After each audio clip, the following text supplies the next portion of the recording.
If you are a business owner stuck creating content, you are probably just wasting your time. Think about the hook first. Just hook people, right? You are starting at the beginning and that's why you are failing. You are stuck but you don't know how to improve, so you just keep posting randomly without any direction. For the context, I post 10 plus videos a day in the content and business niche for myself alone. Today I'm going to show you how to get ahead of 99% of businesses, and we are going to do it by thinking backwards. We start with the end. This is how you write content that actually works. Most people just post. They have no strategy, they get no data, and they get no results. We are not going to do that. So what is the very first step? Before you write a single word, before you record a single video, before you even think about a topic, this is step one. You must define your end goal clearly. If you don't know what your end goal is, you are just wasting time and money. It's that simple. Most business owners I see have no idea on what their goal is. They just post and follow other people's advice online just to post more and more. You must know exactly what the goal is with the content. And really it boils down to these two things. Only two things. Is it sales or brand awareness? That's it. You have to pick because your content is produced accordingly. The structure for a sales post and the structure for a brand awareness post are completely different. If your goal is sales, you are trying to get more leads without losing credibility. You are driving people to a specific action. You want them to comment. You want them to message you on your DM. You want them to subscribe to your newsletters. You are trying to solve an immediate problem and get them into your world. Most of the call to action is hard. The message is tight. If your goal is brand awareness, you are playing totally different game. You are trying to get attention. You want to spread faster. You are looking for the snowball effect. You are trying to get people to associate that name with your name. The content here is probably more educational or maybe it's more controversial. The thing is, it is designed to be shared. It's designed to make people talk. You must know which game you are playing before you even start. Now, why is this so critical? Because if you don't have a goal, you can't measure what you are doing, what you are getting. This is the system I use with my clients for making content better, faster. It starts with posting at least 5 to 10 pieces of content. That's the bare minimum content. I call it MVD, minimum viable data. Then you have to analyze your top and bottom performing content every single week. You list down all the hooks, all the content type, the length, everything. But guess what? If you don't have a goal, what are you analyzing? We're just looking at void and vanity metrics. You are looking at views, right? Let me break it down. Let's say your goal was sales. You post 2 videos. Video A gets 1000 views and 10 DMs asking for your template. Video B gets 100,000 views and 0 DMs. Which one is the top performing content? It's content A, obviously. So next week, you only repeat the top performing content. You do more of what video A did. That's how you iterate over time. That's how you get faster and faster, improving 2 to 3% every single time, every single week, until you have improved 100% in less than a year. Now let's flip it. Your goal was brand awareness. Video A gets 1000 views. Video B gets 100,000 views. Now, which one is the top performer? It's video B. That's the one you analyze. That's the one you repeat. See, if you don't define the goal first, your analysis is broken. Your entire iteration cycle is broken. You are just posting randomly and wasting time and money. So before you do anything else, you write this down. This is the first thing. What is the goal? Sales or brand awareness? Once you have that, and only once you have that, you can move to the next step. This is one of the most important steps, if not the most important step. You have to reverse engineer your credibility and positioning. What does that mean? It means you have to think backwards from your goal. If your goal is to sell, what does that customer need to believe about you before they will ever send you a message or give you money? This is where you have to take out skepticism right out of the gate, because every single person watching your content is asking, who the hell are you to teach me about this? What proof do you have to talk about this thing? If you don't answer these questions immediately, you lose. They click away, you have lost credibility, and you will not get leads. You will not get sales. Thinking backward means you start with the answer to that question. You don't hide it at the end.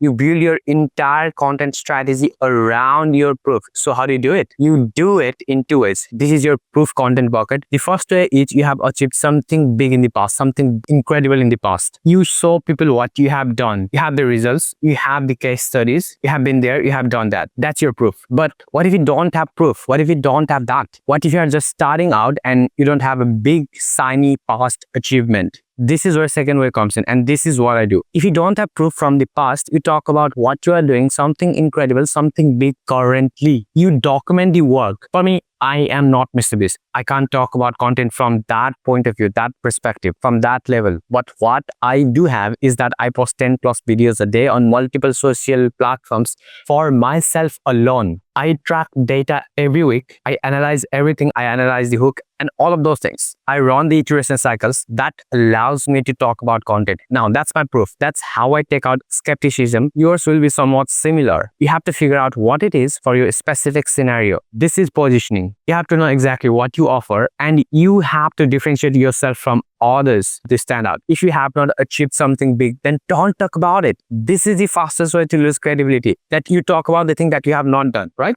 But here's the key. If you have achieved something, but you don't think it's powerful enough, think again, because every single thing is valuable to the right people. Your job is to position yourself with the right people. You should be positioning yourself at the right position. For example, you are not just a business coach. You are the business coach who gets 10 clients a week using only 5-second videos. That's different. That's positioning. Most people get this completely wrong. They just start talking. They give all the industry average advice. They sound just like everyone else, and they do not stand out in the crowd. So when this skepticism question, why would you talk about this, comes up, they have no answer and they lose. So think backwards. If your goal is sales and need to sell your service, your product, your positioning must be built on your proof. You lead with your case studies. You lead with your specific scenario. You lead with the incredible work you are doing currently right now. If your goal is brand awareness, you want to be known as the 10 plus videos a day guy, which will be me, right? You want people to associate with the massive volume and data. So your positioning is documenting the process. You show the MVD, minimum viable data. You show the weekly analysis, your client stories, your personal lessons, and so on. This is strategic. This is not just making content randomly. You are building a shield against skepticism. You must differentiate yourself. You must position yourself, and you must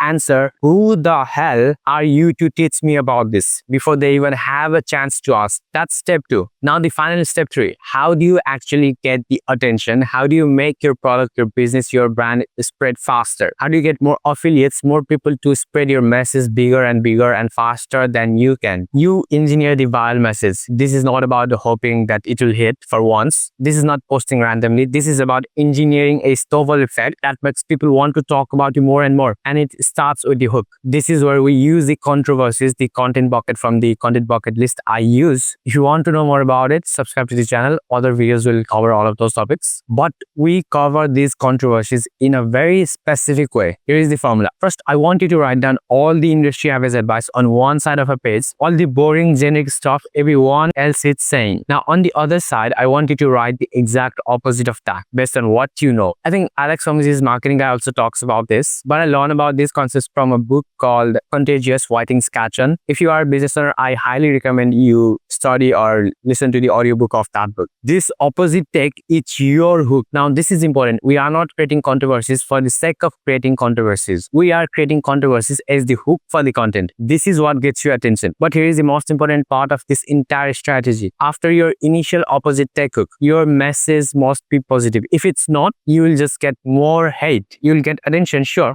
but you will lose credibility fast too. The goal is to get attention and keep the attention. Let me give you an example. The industry average advice is work hard and you will win. The opposite take, the controversial hook, sounds like this. Luck is essential. If you are not lucky, you can't make anything happen. Can't win. Now, that line, that hook, solely focuses on luck. It triggers people. It makes them want to comment. It makes them angry. But then here comes the second part, the next line, the positive message. Now the key here is that you make luck happen, and the way you make luck happen is by doing an unreasonable amount of quality and quantity. You do more volume and more quality volume and iterate over time. Then you get lucky once in a while. Every 1,000 times you'll get lucky one time. That's luck. Now, did you just see what happened? The first line gets the attention. The second line delivers the real message, a positive one. It ties back to the main thing. This is a structure. The first line gets you the head. That's fine. The second line gets the message delivered. But engineering the message goes one step deeper. It's not just the hook. It's about why people will share it.